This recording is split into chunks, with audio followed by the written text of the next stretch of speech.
The 14th day in the month of August in the year of our Lord 2022. This is the 10th Sunday after Pentecost. I came to bring fire to the earth, and how I wish it were already kindled. I have a baptism with which to be baptized, and what stress I am under until it is completed. Do you think that I have come to bring peace to the earth? No, I tell you, but rather division. From now on, 5 in one household will be divided. 3 against 2 and 2 against 3. They will be divided. Father against son and son against father. Mother against daughter and daughter against mother. Mother-in-law against daughter-in-law. And daughter-in-law against mother-in-law. The Gospel according to Luke chapter 12, verses 49 through 53. Kindle the fire. This news startles us to hear after all that Christendom has said, written, and decided concerning Jesus. Here we find him in his early 30s, as old as my son Ellington, I might add, saying the kind of thing that if people did not know him, would move them to denounce him and cast him out of the temple. Make no mistake about it.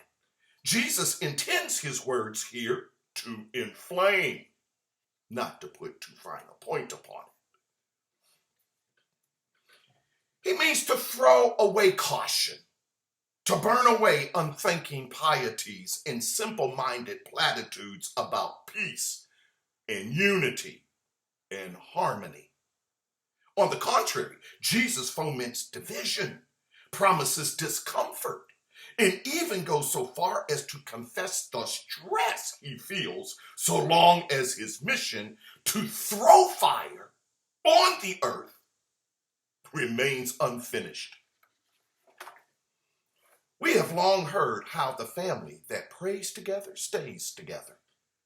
But Jesus asserts that he brings division of one family member against another. 3 against 2, 2 against 3.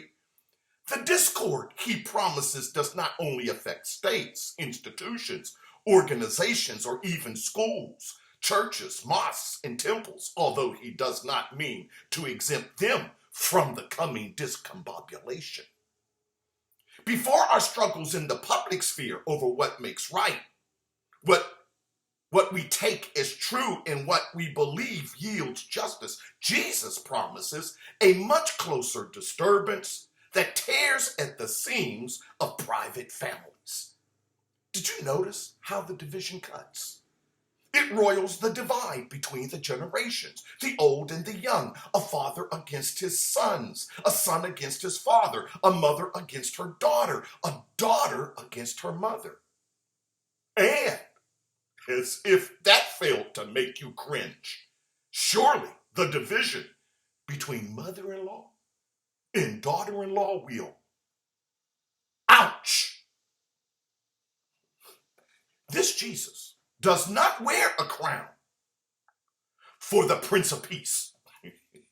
This Jesus wants to stir up trouble, to unsettle the quiet, the unquestioned norm, to open a space for confrontation, for argument and disputation.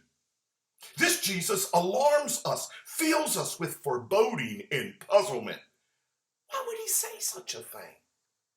Why does he want to bring fire on the earth? And why does he refer to it as a baptism he must undergo? As though John's baptism through water fails in the comparison with a baptism through fire. We might drown in water, but at least we can swim a while. But for fire to touch any of us could only mean that fire will consume us. The elemental power of fire burns and reduces what it touches to smoldering ash. What can Jesus mean? To yearn for the kindling of fire. I think I may have piled up a sufficient number of questions for you to recognize just how radical a portrait of Jesus Luke's gospel paints. But what should we carry away as our interpretation, our exegesis, our hermeneutic, our spiritual harvest from this text. Suddenly, images of my time in Nigeria more than 40 years ago flood from memory. I recall the way men and women burned their fields to prepare them for plowing and seeding. The burning destroyed yesteryear's remnant from the earlier crop, but the ash produced nutrients rich enough to make the ground fallow and arable again. The ages-old practice renews the earth's surface so that it ripens into fertility. It works in Nigeria so far as I know. It works everywhere where the soil abounds, in Virginia, in Ukraine, in Thailand, in Italy, in Peru, and yes, in Judea too. If we take this agricultural practice as our metaphor, well might we ask, does something lurk within us that we should hope will burn away if it prevents us from bearing the fruit that God intends? Does indifference, for example, nest and rot within us so that we fail to care for the vulnerable, the unfortunate, those Jesus refers to as the least of these? Does vanity swell and spoil us beyond measure until blindness makes the suffering of others invisible to us? Do we luxuriate in our own comfort, believing that our labors produced it all, while ignoring the fortunate circumstances we did not deserve? I have lived long enough to remember the times when H. Rat Brown, the black militant during the race riots of the 60s, urged his brothers and sisters to burn, baby, burn. I think Jesus had him beat by 2 millennia.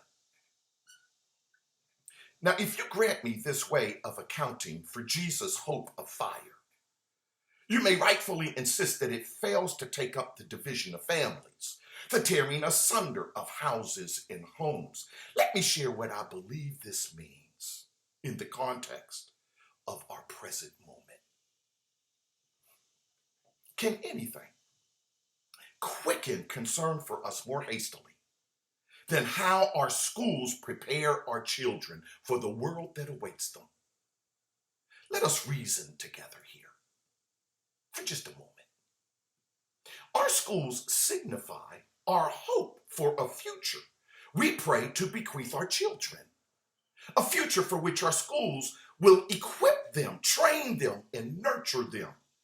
Our democratic republic marshals our best resources to make this happen, and all of us will, no doubt, agree that we invest less than the task requires.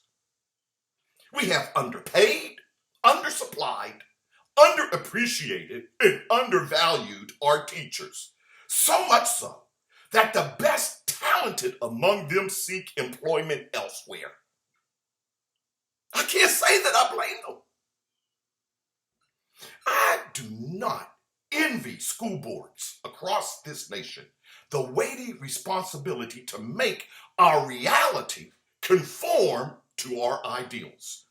We need our children to grow into adult maturity well informed, excited about lifelong learning, and eager to apply what they know in solving the most difficult and challenging problems of our time. For example, what can science recommend to reverse the deleterious effects of global warming? How do we understand the complex biology of human sexuality so that each human being receives proper acknowledgement of her and his dignity? How does an honest accounting of our collective history lead to an inspiring envisioning of a shared national ambition to expand the bounds of liberty and freedom? And how, in short, does our government work? That is to say, how does it work so that it may advance the cause of beloved communities, a healthy, thriving comity, and a solid consensus concerning national purpose? This is a lot to ask of our schools. These issues persistently plague policymakers, legislators, educators, parents, and yes, even priests and pastors. The quicker ones among you today may have intuited and detected from the first where I have directed my aim in this sermon. While I was on vacation, I received from Kenneth Venable an alert to attend the next school board meeting if I wish to address the matter of weekday religious education, the intent of which would permit release time in the school day for young students in 1st through 3rd grade to attend a local church for Christian indoctrination. That's the truth of it. I place the emphasis here upon Christian indoctrination, not Muslim, not Hindu, not Buddhist, not Santeria or Candomblé, not animism, not antinomianism, not even Judaism, but rather a variety of Christian belief that foolishly asserts that all Christians possess but one mind concerning all things Christian.